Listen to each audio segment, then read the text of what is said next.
নবীর সুন্দর চেহারাটা নিয়ে আল্লাহ কসম করছে, সুবহানাল্লাহ। ওয়াদ-দুহা, নবী আপনার সুন্দর চেহারার কসম, আপনার সুন্দর উজ্জ্বল চেহারার কসম। আল্লাহ তার বন্ধুরে কত ভালোবাসে, বন্ধুরে কত ভালোবাসে রে, যে বন্ধুর চেহারাটার কসম করল। বন্ধু আপনার সুন্দর চেহারার কসম। ফ্যানটা বন্ধ করো, এটা দরকার নাই, এইটার মাঝে বাতাস লাগতেছে। মাউতো আমার কোনো ফ্যান লাগতো না, হুজুরের দিকে আলাদাভাবে দেন, এই মাউতো বাতাস লাগলে সমস্যা। কথাগুলি মনোযোগ না, বিরক্ত লাগতেছে? বিরক্ত লাগলে আমার ডাবল সুবিধা, পরে রুজুর বয়ে যাবো, আমি বাচ্চা যাবো, তাহলে আপনারা এখন দেখেন কি তা করবেন। এক নাম্বার ওয়াদ-দুহা, দিনের আলোর কসম। নবী আপনার সুন্দর চেহারাটার কসম, তার মানে বন্ধুর চেহারার কসম করছে। এরপর আল্লাহ বলেন ওয়াল-লাইলি ইযা সাজা, বন্ধু আপনার কালো চুলের কসম। আমার যুবক ভাইরা, এক বন্ধুর চুলের কসম করছে গো, সুন্দর চেহারার কসম করল, বন্ধুর কালো চুলের কসম করল। দুইটা কসম করে আল্লাহ বলেন মা ওয়াদ্দাআকা রাব্বুকা ওয়া মা ক্বালা। আল্লাহ বলেন দুইটা কসম করে বলি, মা ওয়াদ্দাআকা রাব্বুকা ওয়া মা ক্বালা, বন্ধু আপনাকে আমি ভুলি নাই, ভুলি নাই, ভুলি নাই, আপনার প্রতি আমি অসন্তুষ্ট হই নাই। সুবহানাল্লাহ। মক্কার বেঈমানরা রাসূলকে অপমান দিতে লাগলো, মুহাম্মদের আল্লাহ মুহাম্মদকে ভুলে গেছে রে। কিন্তু আমার আল্লাহ বলেন দুইটা কসম করে বলি, বন্ধু আপনারে ভুলি নাই, আমি আপনারে ভুলি নাই, বলবো না। আপনার জন্য তামাম পৃথিবী আমার বন্ধুর জন্য আমি বানাইছি। আমার বন্ধুরে না বানাইলে এত সুন্দর করে আমি সাজাইতাম না। সেই বন্ধুরে আমি আল্লাহ কেমনে বইলা যাই? বেঈমানরা আপনাকে বলছে আপনি বইলা গেছেন, আমি আপনাকে বলি নাই গো বন্ধু। দুইটা কসমকে আল্লাহ বন্ধুরে সান্ত্বনা দিছে। আমার শাস্তাগঞ্জের বায়না, কথাগুলি একটু দিলের কান লাগায় শোনেন। প্রথম দুইটা আয়াতে দুইটা কসম, কসম কেড়ে বন্ধুরে সান্ত্বনা দিল, বন্ধু আমি আপনাকে বলি নাই। এরপরে আল্লাহ বলেন ওয়ালাল আখিরাতু খায়রুন লাকা মিনাল উলা ওয়ালা সাওফা ইউতিকা রাব্বুকা ফাতারদা। এরপর আয়াতে বলেন ওয়ালাল আখিরাতু খায়রুন লাকা মিনাল উলা। আল্লাহ বলেন আপনাকে দুনিয়ায় যা দিছি, আপনাকে যা দিছি তার থেকে কোটি কোটি কোটি গুণ, হাজার কোটি গুণ পরকালে আপনার জন্য বরাদ্দ রাখছি। আমি প্রথমে আপনাদেরকে বলছি শুধু আয়াতের দিকে লক্ষ্য করবেন, আয়াতের দিকে লক্ষ্য করবেন। প্রতিটা আয়াত যেন রে আমার বন্ধুরে আল্লাহ খুশি করছে। প্রতিটা আয়াত নবীরে খুশি করার জন্য আল্লাহ নাজিল করে দিল। আল্লাহ বলেন ওয়ালাল আখিরাতু খায়রুন লাকা মিনাল উলা।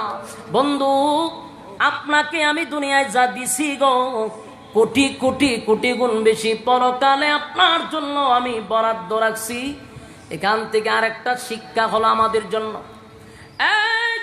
যেই মালিক দুনিয়া বানাইলো, দুনিয়া যে বানাইলো সেই মালিক বলতেছে দুনিয়া কিছুই না, দুনিয়া কিছুই না, আপনার জন্য পরকাল রাখছি।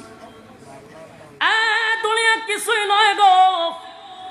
দুনিয়ার মালিক, দুনিয়ার মালিক তার বন্ধুরে মেসেজ দিয়া দিল, বন্ধু যা দিছিটা কিছুই না, পরকালে আপনার জন্য কোটি কোটি গুণ আমি বরাদ্দ রাখছি। প্রতিটা আয়াতে যেন বন্ধুরে খালি খুশি করলাম।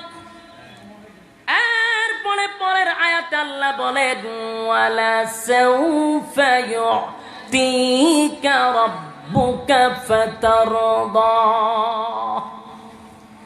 এরপরে আল্লাহ বলেন অচিরেই অচিরেই অচিরেই আপনাকে আমি এত খুশি করব, এত দিব আপনি খুশি না হওয়া পর্যন্ত আমি দিতেই থাকবো। জোরে জোরে কোন সুবহানাল্লাহ। আর যুবক ভাই, আল্লাহ তার বন্ধুরে বলে, বন্ধু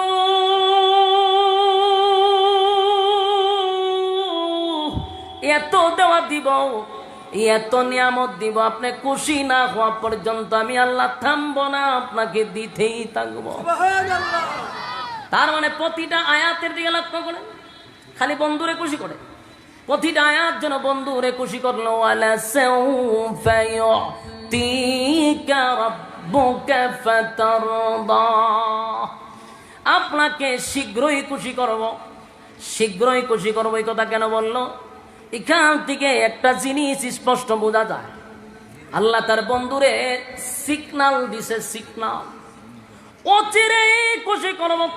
তার মানে হতে পারে তখন মক্কা বিজয়ের সুসংবাদ, আর না হয় 7 আসমানে মেরাজের রজনীতে 7 আসমান টপকাইয়া বন্ধুরে ইনভাইট করছে, সিদরাতুল মুনতাহা টপকাইয়া আরশে আজিম পর্যন্ত বন্ধুরে দাওয়াত দিয়া নিছে।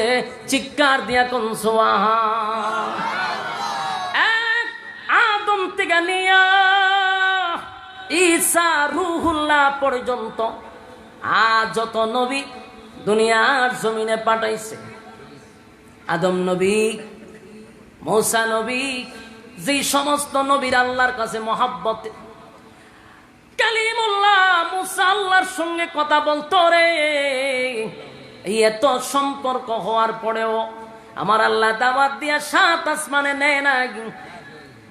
মূসা নবী আল্লাহর সঙ্গে কথা বলতো, পারে নাই দেখা করতে।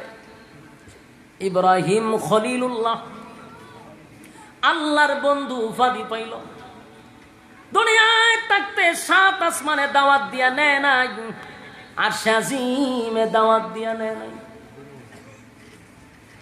ঈসা আলাইহিস সালাতু ওয়াস সালাম কেও দাওয়াত দিয়া আরশে আজিমে নেয় নাই, কোন নবীরে নেয় নাই।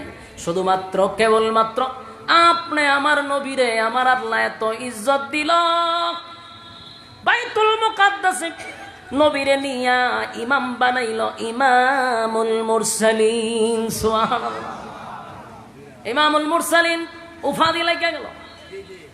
লক্ষাধিক নবী রাসূলদেরকে আমার আল্লাহ মুসল্লি বানায়া দিল, আর আমার নবীরে ইমাম বানাইয়া সম্মান মর্যাদা বাড়ায়া দিছে রে। এখান থেকে আল্লাহ বুরাকের মধ্যে সোয়ার করে সিদরাতুল মুনতাহায় নেওয়ার পরে সেখান থেকে রফরফ নামক আরেকটা প্রাইভেট কার দিয়ে আল্লাহ আরশে আজিম পর্যন্ত বন্ধুরে নিয়ে গেছে। এটা ছিল আমার নবীর স্পেশাল একটা দাওয়া।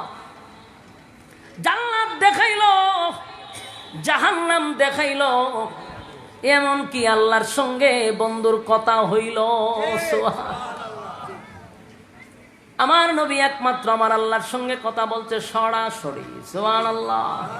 মূসা নবী কথা বলছে রে, কিন্তু 70,000 পর্দার আড়ালে।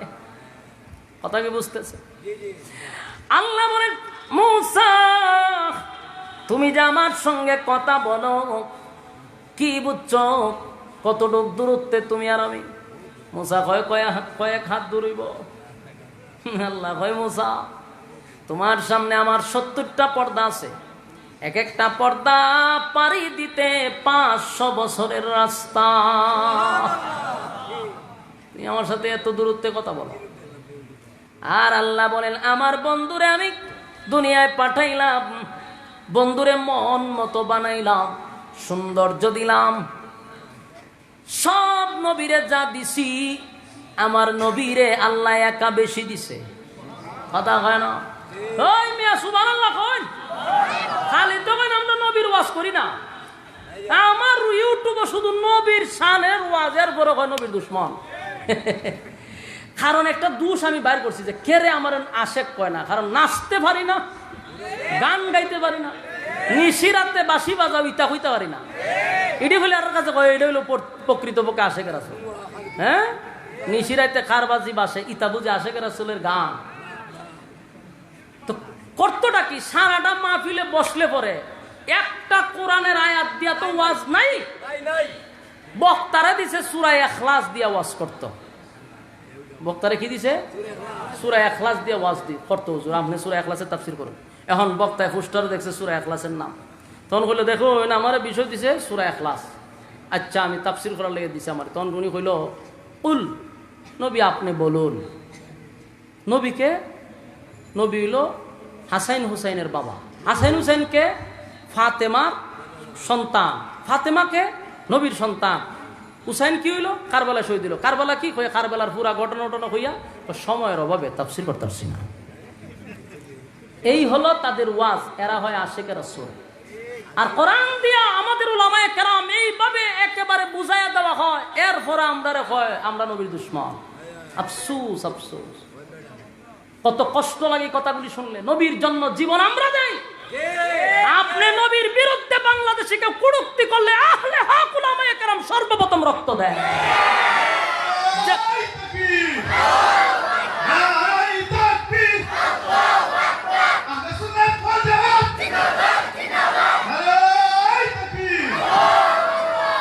সব জায়গায় নবীর নাম।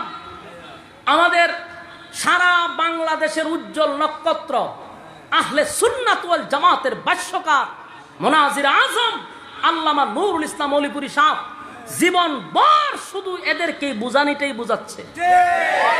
মাদ্রাসার নাম পর্যন্ত দিছে নূরে মদিনা, ঠিক না? এই যে আমার থেকে মনে হয় আধা কিলো দূরে হবে হুজুরের মাদ্রাসা, নূরে মদিনা নাম দিল। আমার মাদ্রাসা যে করছি আমি শাহজাহানপুর মাদ্রাসা করছি, এখানে মাদ্রাসার নাম হলো মদিনাতুল উলুম, মদিনার নাম দিছি। আমি মসজিদ করব, আমার উস্তাদের সাথে পরামর্শ হলাম হুজুর মসজিদের নামটা কি দেওয়া যায়। হুজুর আমারে বললো আপনি মসজিদের নাম দিবেন মদিনা জামের মসজিদ, সেখানেও মদিনা। আমরা সব সময় নবীর পক্ষে কথা বলি, নবীর বিরুদ্ধে কেউ কথা বললে মাঠে নামি আন্দোলন করি, জীবন দেই, সবকিছু আমরা করি। আর আমরা রেখে নবীর দুশমন। ওই অলিপুরি সাহেবের একটা বয়ান শুনছি আমি আইবার সময়, গাড়ির মধ্যে হঠাৎ করে সামনে আইছে হুজুর একটা এক্সাম্পল দিছে যে দুইটা ফল আছে ব্যতিক্রম, একটা হলো আনারস আর একটা হলো বেদানা। হুজুরের এক্সাম্পল, আমার না। তো হুজুরে হয়তো এটা একটা উল্টা হলা লাগাই দিছে। আনারসের মধ্যে রসে ভরা, ইডারে দিছে নাম আনারস, মানে রস নাই। আর বেদানার মধ্যে দানায় ভরপুর, এটার নাম দিছে বেদানা। বলছেন বাও না উল্টা? সুন্নতে ভরপুর যারা এদের কয় ওয়াহাবি, আর বেদাতে ভরপুর এরা কয় সুন্নি। ঘটনা সত্য না মিথ্যা? সম্মানিত সুধী, দাড়ি রাখছি নবীর মহব্বতে, টুপি লাগাইছি নবীর মহব্বতে, পাঞ্জাবি লাগাইছি নবীর মহব্বতে, এই লাইনে চলতেছি নবীর মহব্বতে। আমাদের প্রতিটা কাজ নবীর মহব্বতে। ঘুমাইতে যাই নবী যেইভাবে ঘুমাইছে ডান কাঁধে, আমরা সেইভাবে ঘুমাইতে চাই নবীর মহব্বতে। প্রতিটা কাজে কর্মে খানাতে সব জায়গায় নবীর মহব্বতে। আমরার মধ্যে বলে নবীর মহব্বত নাই। মেকআপ টেকআপ লাগাইয়া এরপরে লাল নীল বাতি লাগাইয়া যারা এরার ভিতরে নবীর মহব্বত আছে। শুনো, সারাটা ওয়াজ শূন্য আপনারা বিবেকের কাছে ছেড়ে দিলাম। সারা ওয়াজের মধ্যে নাই একটা কোরআনের আয়াত উল্লে উঠতে দৌড় মারবার মন চায়। মক্তবের ছাত্ররা এর চেয়ে সুন্দর করে পড়ে, তো পড়তো কেমন আয়াত করতে না। এরপরে নাই হাদিস নাই কোরআন, কতখান বাপ দাদার গিচ্ছা আজগবি কাল্পনিক, নাই কোরআনও নাই হাদিস, ইত্যা কইয়া এরপরে হয় সময়ের অভাবে ওয়াজ করতেছি না। আমি আপনাদের কাছে মাফ চাই ভাই, আপনাদের বিরুদ্ধে না। আমি একটা বক্তব্য আজকে এক সপ্তাহ ধরে দিতেছি। আপনার আকিদা আপনার কাছে, আমার আকিদা আমার কাছে, কিন্তু আমাদের ইসলাম এক। আপনি যেই আল্লাহকে আল্লাহ বলেন, আমিও সেই আল্লাহর আল্লাহ বলি। আপনি যেই নবীর জন্য মহব্বত পাগল, আমিও সেই নবীর মহব্বতে পাগল। আপনি যে কোরআনকে আল কোরআন মানেন, আমিও সেটাকে কোরআন মানি, আল কোরআন মানি, তার সংবিধান মানি। তাহলে মূলে আমরা এক। আপনার আল্লাহও ঠিক আছে, আমার নবীও ঠিক আছে, কোরআনও ঠিক আছে। এখন আপনার মধ্যে দূরত্ব হইল আকিদা নিয়া। ভাই আপনার আকিদা আপনার জায়গায় থাক, শত্রুতা আমি ঘুরে লাভ নাই। আপনিও আমার নবীর দুশ্মন কইেন না, আমিও আপনারে বিরুদ্ধে কথা বলবো না। কারণ আমাদের কলিজা লাগে, নবীর জন্য জীবন দেই আমরা, উল্টা তোহমত দেন আমরা রে, এটা তো কষ্ট লাগে। সারাটা বয়ানে আমরা শুধু নবীর ওয়াজ নবীর ওয়াজ নবীর ওয়াজ, এরপরে আমরা করি না। কথা বুঝতেছেন? আমার এলাকা প্রথম মাহফিল তো জামেলা করছে, আপনারা জানেন। বহুত দরবার টরবর মাহফিল হয়েছে। তখন কুয়াকাটার হুজুর রানছিলাম, আনার পরে ওয়াজ করছে উনি, ফার্স্ট টু লাস্ট পুরাটা ওয়াজ খালি নবীর সামনে। মানুষ কানতে কানতে ফ্যান্ডেলে মনে করেন গড়াগড়ি শুরু করছে। বিকালবেলা ওই যে ফিররা বাধা দিছিল, যে ফিররা মিছিল মিটিং করছিল, এরার মুরিদানে গিয়ে বলে হুজুর ওয়াজ তো বালা করছে, খালি নবীর কথা কইছে, খালি নবীর কথা কইছে, খারাপ করছে না তো। ফিরে তো পড়ছে বিপদ, মুরিদরে বুঝাইতো কেমনে? অত বালা বালা না কিতা কয়, অত বালা বালা না রে। মুরিদ না হুজুর আমরা তো দাঁড়ে বইয়া উনছি পুরো নবীর ওয়াজ, হয় অত বালা বালা না। চিন্তা করছেন উম্মতের মধ্যে কি পরিমাণ ফাটল সৃষ্টি করে রাখছে। এই জন্য ছোটখাটো বিষয় নিয়ে আমরা দ্বন্দ্ব করবো না। আপনি নবীরে মহব্বত করেন, আমি বিশ্বাস করি। আপনি নবীরে জীবন দিবেন, আমি বিশ্বাস করি। আপনি নবীরে মহব্বত করে এই জন্যই নবীর জন্য পাগল, বিশ্বাস করি। আপনি দাঁড়ান, আমি বৈশা, আপনি দাঁড়াইয়া করেন, আমি বৈশা করি, অসুবিধা নাই তো, কোনো অসুবিধা নাই। কিন্তু আপনি আমার মধ্যে যে গ্যাপটা, এই গ্যাপটা পূরণ করা দরকার। সাধারণ মানুষের মধ্যে কিছু লোকগুলি এই ফাটল সৃষ্টি করতেছে। আপনি নবীরে মহব্বত করেন, আমাকে আপনি বলেন নবীর জন্য যদি জীবন দিতে হয় আমরা প্রস্তুত। কারণ হাসরের মাঠে আমার নবীর সুপারিশ ছাড়া একটা মানুষ জান্নাতে যেতে পারবে না। দুনিয়াতে যেমন নবী লাগছে, পরকালেও নবী ছাড়া উপায় নাই। এই নবীর বিরুদ্ধে কেউ কথা বললে আমরা সহ্য করব? বেহুদা ভুল বুঝাবুঝি হচ্ছে আল্লাহর রাস্তে। এই যে মাদ্রাসা, এখানে মাদ্রাসা আছে, এই মাদ্রাসা গিয়া দেখেন খালি নবীর কথাই চলে। বাস্তব না বাস্তব? আমরা মিলেমিশে চলতে চাই। টুপিওয়ালারা যদি এক হয়ে যায়, কসম খোদার বাংলাদেশে রাজত্ব করার কেউ নাই। কোটি কোটি টাকা ব্যয় করা হচ্ছে আপনার আমাদের মধ্যে দূরত্ব সৃষ্টি করার জন্য। এই ওয়াহাবি সুন্নি নিয়ে মাঝখানে দিছে একটা দেওয়াল তৈরি হইয়া, মাঝখান দিয়া ফায়দা লুটতেছে রাম আর বামরা। কিন্তু আমরা মূলে এক ছিলাম। আপনার যে আল্লাহ আমারও সেই আল্লাহ, আপনার যে নবী আমার সেই নবী, আপনার যে কোরআন আমার সেই কোরআন। মাঝখানে কেন ফাটল সৃষ্টি হবে? কোটি কোটি টাকা খরচ করে উম্মতের মধ্যে ফাটল সৃষ্টি করতেছে রাম বামগুলি। আজকে যদি সব টুপিওয়ালারা এক হয় বাংলার জমিনে, কসম খোদার বাংলাদেশে আর কেউ থাকবে না উলামায়ে কেরামদের উপরে কথা বলা।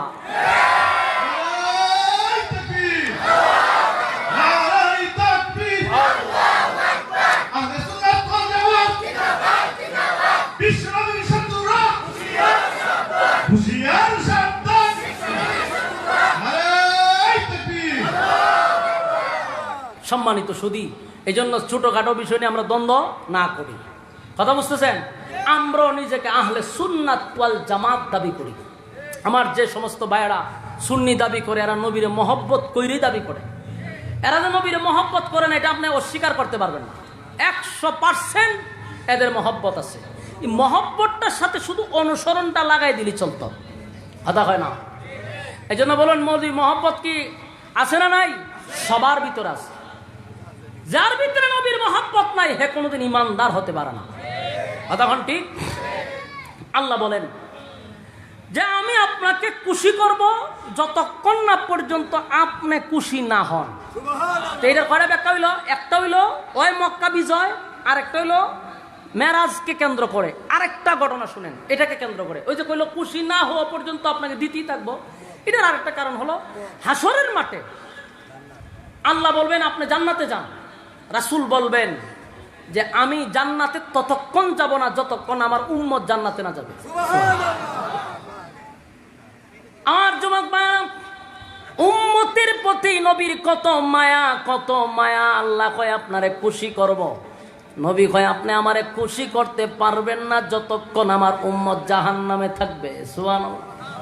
আমার যুবক ভাইরা, উম্মতের প্রতি আমার নবীর কত মায়া রে, কত মায়া, কত মায়া। আল্লাহ কয় বন্ধু আপনারে আমি খুশি করব। নবী কয় আমারে কেমনে খুশি করবেন মালিক, যদি আমার উম্মত জাহান্নামে থাকে আমি নবী তো খুশি হব না। আল্লাহ কয় তাহলে আপনাকে খুশি করতে গিয়া আমি এটা অর্ডার দিয়া দিলাম, সুপারিশের দায়িত্ব আপনার হাতে দিয়া দিলাম। আপনার যারে খুশি তারে লইয়া জান্নাতে যান। আমার যুবক ভাইয়েরা, এটা একটা কারণ হতে পারে। ওয়ালা সাউফা يأتيك ربك فترضى এই আয়াতের ব্যাখ্যা এটাও হতে পারে আল্লাহ বলছেন আপনাকে খুশি করব নবী তো তখনই খুশি হবে রে যখন নবীর উম্মত জান্নাতে যাবে ঠিক কিনা যুবক ভাইরা এরপরে আয়াতগুলি ধারাবাহিক একটু মনোযোগ দিয়ে শুনেন আল্লাহ বলেন আলাম ইয়াজিদকা ইয়াতীমান ফাআওয়া এই আয়াতের কথাগুলি মনোযোগ দিয়ে শুনেন এতক্ষণ আল্লাহ নবীরে খুশি করলো এখন যে আয়াতগুলি আমি পড়তেছি এগুলা হলো অতীতের কিছু কথা বইলা নবীর অভিমান ভাঙায়া দেওয়া কারণ 15 দিন কোরআন নাজিল হয় না নবীর ভিতরে কিছু কষ্ট আছে 15 দিন আমার নবী কাঁদছে তাই আল্লাহ নবীরে খুশি করার জন্য বলে আলাম ইয়াজিদকা ইয়াতীমান ফাআওয়া আল্লাহ বলে বন্ধু একটু স্মরণ করে দেখেন আপনি কি এতিম ছিলেন না আমি আল্লাহ কি আপনারে আশ্রয় দেই নাই বন্ধু আপনি তো এতিম ছিলেন তখনও আপনাকে আমি ভুলি নাই আর এখন বুঝি আপনারে আমি ভুলা যাব আলাম ইয়াজিদকা ইয়াতীমান ফাআওয়া বন্ধু আপনি এতিম ছিলেন আমি আপনাকে তখনও ভুলি নাই আপনাকে আশ্রয় দিছি এরপর আল্লাহ বলেন ওয়াজাদাকা দাল্লান ফাহাদা বন্ধু আপনি তো পথ হারা অবস্থায় থাকার কথা আমি আল্লাহ আপনাকে পথ দেখায়া দিছি এটার ব্যাখ্যা হলো যে ছেলেটার মা নাই বাবা নাই গো আত্মীয় স্বজন কেউ নাই গার্জেন নাই এই ছেলেটা তো লেখাপড়া করতে পারে না এটা তো রাস্তার টুকাই হয় হিরুঞ্চি হয় বাস্তব না বাস্তব যার মা বাবা নাই কেউ গার্জেন না এটা রাস্তাঘাটে দৌড়াদৌড়ি করে লেখাপড়া করে না খারাপ হয়ে যায় আল্লাহ কয় বন্ধু আপনার মা নাই বাবা নাই গার্জেন নাই আমি আল্লাহ আপনাকে গার্জেন হইয়া স্নেহের চাদর দিয়া ঘুরা রাখছি পথ হারা আপনাকে করতে দেই নাই বন্ধু আপনি কেমনে বললেন আমি ভুলে গেছি এতিম অবস্থায় পাইয়া আপনাকে আশ্রয় দিলাম পথ হারা হইতে দেই নাই সঠিক পথে রাখলাম এরপর আল্লাহ বলেন বন্ধু এখানেই না ওয়াজাদাকা আইলান ফাআগনা আপনি নিঃস্ব ছিলেন গরিব ছিলেন আমি আপনাকে ধনী বানাইছি আমার যুবক ভাইয়ারা দিলের কান লাগায়া শুনেন আল্লাহ বলছে আপনি গরিব ছিলেন গো আমি আপনাকে ধনী বানাইছি কি বানাইছি আরো জুড়ে সবাই মিলে কেন বারবার বললাম আমাদের বাংলাদেশে ওয়াজ চলে একটা এটা হলো নবী খালি গরিব নবীর বেড়ে ভাতর এই ওয়াজ চলতেছে যুগের পর যুগ কিন্তু আল্লাহ কয় আপনারা ধনী বানাইছি এই ওয়াজ চলে না ইসলামটারে এমন ভাবে নিয়ে আসছে একেবারে ভিক্ষুকের জায়গায় নিয়ে বসাই দিছে অথচ আল্লাহ বলেন আপনি গরিব ছিলেন আপনাকে ধনী বানাইছি আমরা সারা জীবন ওয়াজ করি খালি গরিব গরিব ইসলাম মানে গরিব এগুলা কইরা ইসলামের ইজ্জত 12টা বাজায়া দিছে আজকে শিল্পপতিদের ছেলেরা মাদ্রাসায় ভর্তি করে না কারণ আমাদের ইসলামটার আছে কোথায় নিছে ইসলামটারে নিছে জানাজার কাছে ইসলামটারে নিছে মসজিদ আর মাদ্রাসা এতটুকু অথচ এই আলেম উলামারা দিনের ইলম শিকার পড়ে শুধু মসজিদ আর মাদ্রাসা নয় আলেমদের যোগ্যতা হলো রাষ্ট্র পরিচালনা করা কথা হয় না ইমাম আর মুয়াজ্জিন শুধু মসজিদের জন্য নয় যিনি ইমাম তিনি নেতা শুধু মসজিদ চালাবে এমনটা নয় সে তো রাষ্ট্র চালাবে ইমাম কি চালাবে রাষ্ট্র চালাবে আমি প্রথমেই বলছি কোটি কোটি টাকা খরচ করে আমাদের মধ্যে ফাটল সৃষ্টি করতেছে আলেমদেরকে শুধু মসজিদ কেন্দ্রিক মাদ্রাসা কেন্দ্রিক জানাজার মাঠে এতটুক পর্যন্ত আমাদেরকে আবদ্ধ করে রাখছে বন্দী করে রাখছে আর বাকি রাষ্ট্র বদমাশ সুর গুন্ডাদের হাতে চলে গেছে আমাদের উচিত ছিল দেশ পরিচালনা করার কিন্তু আমাকে দিচ্ছে না কেন হুজুর মানি হলো মসজিদ হুজুর আপনি থাকবেন মসজিদে হুজুর টিফিন বাড়ি দিয়ে গরম ভাত না দিব আপনি খাইবেন মসজিদে বইয়া ঘুমাইবেন বিছনা করে দিছি নামাজে টাইমে নামাজটা পড়াইবেন কেউ মরে গেলে জানাজাটা পড়াইবেন পড়াইয়া এরপরে আবার গিয়ে একটু দোয়া করবেন 500-1000 টাকা যাওয়াই দিয়ে চুপ করে করবেন আর বিয়া শাদী হইলে আপনারা ডাক দিব এই কাজের লেগে গেল হুজুর। বাংলাদেশের মানুষের ব্রেইনের ভিতরে ঢুকাই দিছে, ব্রেন ওয়াশ করাই দিছে যে হুজুর হলো এতটুক কামের লেগা। আফসোস আফসোস, অথচ এই হুজুররা দেশ চালাইছে। অর্ধ পৃথিবী হুজুরদের আঙ্গুলের ইশারায় চলছে। ইতিহাস আপনি আমাকে জানতে হবে। ইতিহাস জানি না, না জানার কারণে আজকে মসজিদে ইমামতি করি আর 1.5 টাকার মুসল্লি আমাদেরকে ধমক দেয়। ভালো করে প্রস্রাব পায়খানা করতে পারেন এমন মুসল্লি ইমামরে ধমক দেয়। কারণ আমি আমার মর্যাদা জানি না, তো আমি আমার ক্ষমতা জানি না। বাঘ ছোটবেলায় বাচ্চা যদি ছাগলের ভালো বড় হয়, এই বাঘরে দেখা যায় ছাগলে গুতায়, কিন্তু বাঘ তার ঐতিহ্য ক্ষমতা ভুলে গেছে না। হে যে হুঙ্কারের জাতি, হে ভুলে গেছে। এ ছাগলের সাথে থাকতে থাকে ছাগলের পিছনে গুতা দেয়। এ গুতা খাইতে খাইতে এক সিফাত গিয়ে বই চুপ করে জিগায় আরেকজনের থেকে পরিচুপ করে হয় আর অত্যাচার এই গান।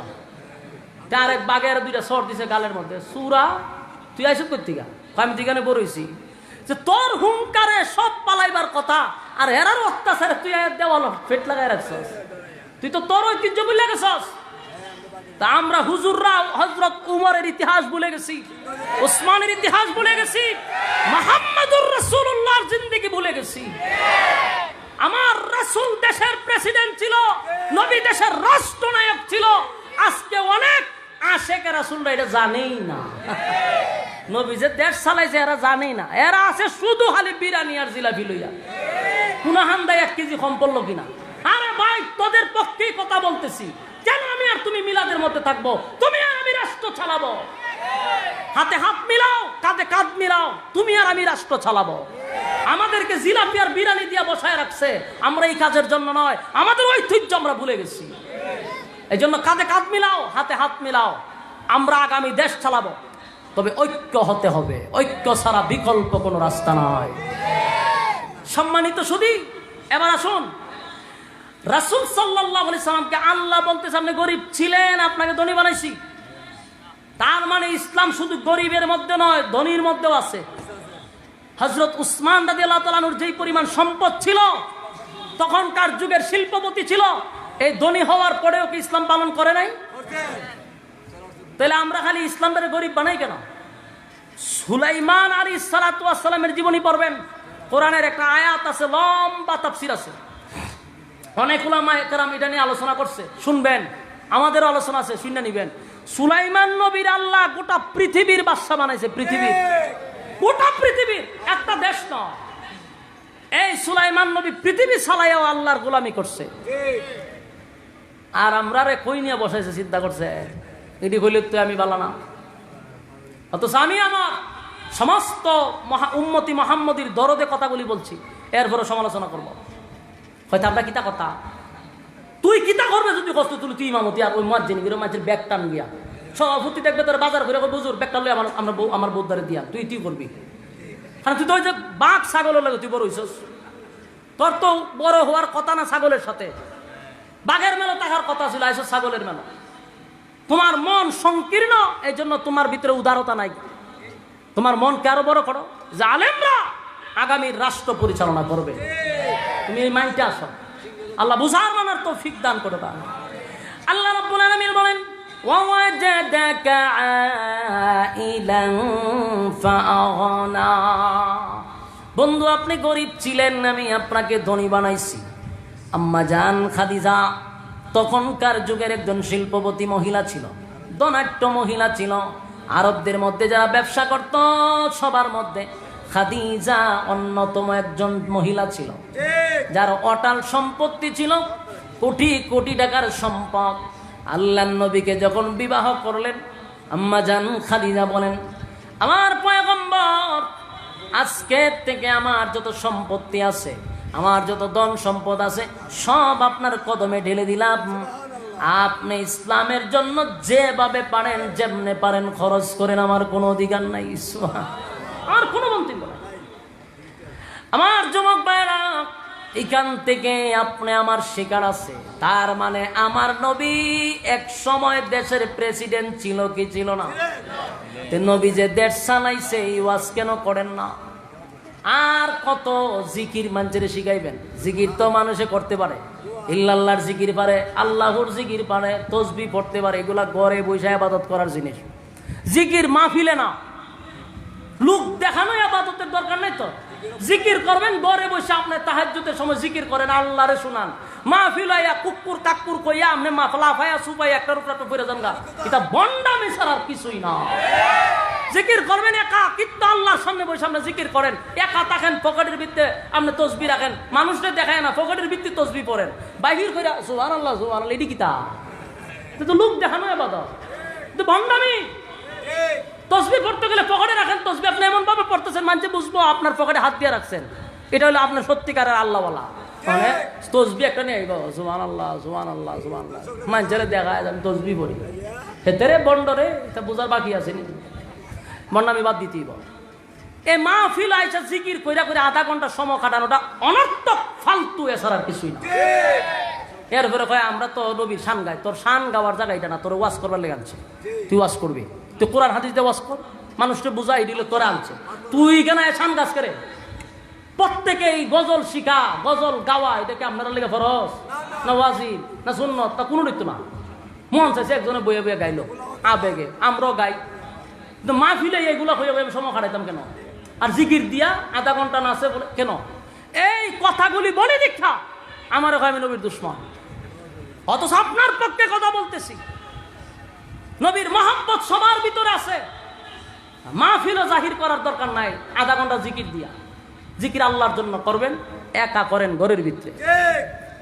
সম্মানিত সুধী, এই যে কথাগুলি বলার দরকার ছিল, এরা তো এই কথা বলে না, কোন সময় বলবে? সারাদিন তো জায়গা জিকির আর বকাবকি। রাসূল যে দেশের রাষ্ট্রনায়ক ছিল, এই কথাটা তো ওয়াজ একবারও বলে না। উমর যে দেশ পরিচালনা করছে, এটাও বলে না। আল্লাহর রাসূল দেশ পরিচালনা করছে, প্রেসিডেন্ট ছিল, সেই ওয়াজ বেশি বেশি বেশি করে করা দরকার। কেন বেশি বেশি করা দরকার? কারণ আজকে আলেমরা যখন নির্বাচনে দাঁড়ায়, রাম দ্বারা কয় হুজুরা রাজনীতি করতে পারে, হুজুরা রাজনীতি পাইছে কো? কয়নি? প্রকাশ্যে কয় হুজুরা রাজনীতি পাইছে কো? এখন সব সময় যদি ওয়াজ শুনতো যে রাসূল দেশের প্রেসিডেন্ট ছিল, তাহলে কি আমরা কইতো যে হুজুরা রাজনীতি পাইছে কো? তিডি তো কয় না, এরা কয় কি তার নবীর ফেলো ভাত্তর আসিন, নবী খাইতে পারছে না, শরীরে কালি আসিন, এগুলা কইয়া সাধারণ ওই রামবাম রে বুঝাইছে। রামবামরা কয় দেখছত নি, নবীর ফেটো ভাত্তর আসিন আর হুজুরে ভাইবেট কাটটা চলে, হুজুরে রান খায়। কথা বুঝতেছে? তো নবী যদি এই যুগে থাকতো, পৃথিবীর সবচেয়ে দামি হেলিকপ্টারটা তো নবী চালাইতো, কথা কয় না? তোমার ফিররে যদি গুরু দিতে পারো, তাহলে সারা পৃথিবীর উম্মতেরা নবীরে স্বর্ণ দিয়ে হেলিকপ্টার বানাই দিত। নবী যদি থাকতো অন্তত হেলিকপ্টার চালাইতো স্বর্ণ দিয়া।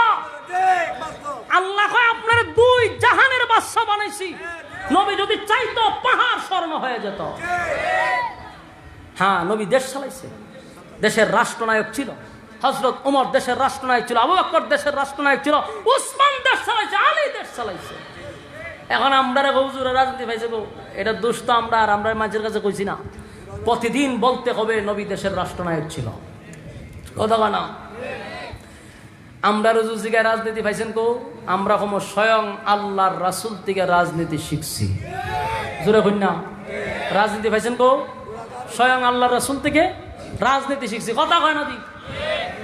আমরা শিখানোর দরকার, তোরা পাইছত কো? আমরা তো একটা ডকুমেন্টস আছে, নবীর কাছ থেকে শিখছি, নবী দেশ চালাইছে, আমরা চালাইতে চাই, তোরা পাইছত কো? এখন তোরা যদি আমাদেরকে জিজ্ঞাসা করস রাজনীতি পাইছি কই, আমরা জিজ্ঞামো তোরা পাইছত কই, আমরা উত্তর দিব রাসূলের কাছ থেকে, তোরা কি উত্তর দিবি? তোরা উত্তর কি দিবি? এই জন্য বুঝার দরকার। আল্লাহ বলেন ওয়াজাদাকা আইলান ফাআগনা, আপনি গরীব ছিলেন, আপনাকে আমি ধনী বানাইছি। এরপর আল্লাহ বলেন ফাআম্মাল ইয়াতীমা ফালা তাকহার। আমার যুবক ভাইরা, আল্লাহ রাব্বুল আলামিন তার বন্ধুকে উদ্দেশ্য করে বলে, বন্ধু আপনি এতিম ছিলেন, তাই এতিমের প্রতি আপনি কঠোর হইয়েন না। বলুন, আমার নবীর চেয়ে বড় এতিম কি আর কেউ ছিল? আমার নবী ছিল সমস্ত এতিমদের সর্দার। নবীর চেয়ে এতিম আর কেউ নাই রে। দুনিয়াতে আসার 6 মাস আগেই বাবা চলে গেল। দুনিয়ায় আসার পরে আমার নবী আমার নবীর বাবারে একটা নজরও দেখতে পারল না। এরপরে চলে গেল হালিমাতুস সাদিয়ার কাছে। সেখানে 4 বছর পরে আসার পরে মার কাছে 2টা বছরও থাকতে পারল না। বাবার কবর জিয়ারত করতে গেল মায়ের সঙ্গে। কবর জিয়ারত করতে গিয়া বাবার কবরের সামনে মাও দুনিয়ার থেকে বিদায় হয়ে গেছে। আমার নবী ছোট মানুষ, শিশুকালে যখন মা তার সন্তানকে নিয়ে বাবার কবর জিয়ারতে গেছে, সেখানে গিয়া মাও চিরবিদায় হয়ে গেল রে। এখন আমার নবীর মাও নাই, বাবাও নাই। দাদা আব্দুল মুত্তালিব রাসূলকে লালন পালন করলেন। কিছুদিন পরে আব্দুল মুত্তালিব দুনিয়ার থেকে বিদায় হয়ে গেল। আমার নবীর চেয়ে এতিম আর কেউ নাই। এজন্য আল্লাহ বলেন, বন্ধু আপনি এতিমদের প্রতি কঠোর হইয়েন না। আমার যুবক ভাইরা, নবীরে বলা মানে কিয়ামত পর্যন্ত উম্মতি মুহাম্মদীকে আল্লাহ শিক্ষা দিছে। আমাদেরকে আল্লাহ বলতেছে, বন্দারে উম্মতেরা, আল্লাহর নবীরে বলা মানে উম্মতে মুহাম্মদীকে আল্লাহ বইলা দিছে। কিয়ামত পর্যন্ত যাদের সামনে এতিম থাকবে, কোনদিন এতিমের সাথে তোমরা কঠোর আচরণ করবা না। কথা কি বুঝতেছেন? এতিমদের প্রতি দয়া দেখাইবেন, এতিমের সাথে খারাপ আচরণ করবেন না, এতিমদেরকে ধমক দিবেন না। আপনার সন্তান যদি এতিম হতো, তাহলে বুঝুন আপনি কোন অবস্থায় থাকতেন। আপনি শুকরিয়া আদায় করবেন, আল্লাহ আমার সন্তানগুলির চোখের সামনে আমি এখনো আছি, এটা আমার সন্তানদের জন্য আমি একটা নিয়ামত। বাবা নাই যার, মা নাই যার, পৃথিবীতে আর কেউ নাই তার। আমার যুবক ভাইরা, এই জন্য মাঝে মধ্যে মাদ্রাসায় অনেক এতিম ছাত্র আছে, সাবধান, কঠোর আচরণ করবেন না। ক্ষমতা থাকলে, অর্থ থাকলে, ব্যবসা বাণিজ্যের ফাঁকে ফাঁকে মাঝে মধ্যে এতিমদেরকে নিয়ে একবেলা খাওয়ার চেষ্টা করবেন। নিজে একদিন বাসার থেকে চলে আসবেন, আইসা তাদেরকে আপনার রান্না করে খাওয়াইবেন, নিজেও খাইবেন।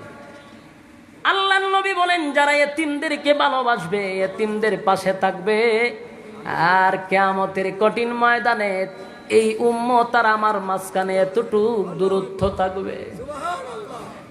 শাস্তাগঞ্জের বাইরা, এতিমদের প্রতি আমাদের দয়া মহব্বত বাড়াইতে হবে। কথা হয় না দি? এতিমদের প্রতি কঠোর হওয়া যাবে না। যেখানে এতিম পাবেন, অনেক সময় আমরা এতিমদের জাগা মাইরা খায়, এতিমদের হক মাইরা খায়, আছে না নাই?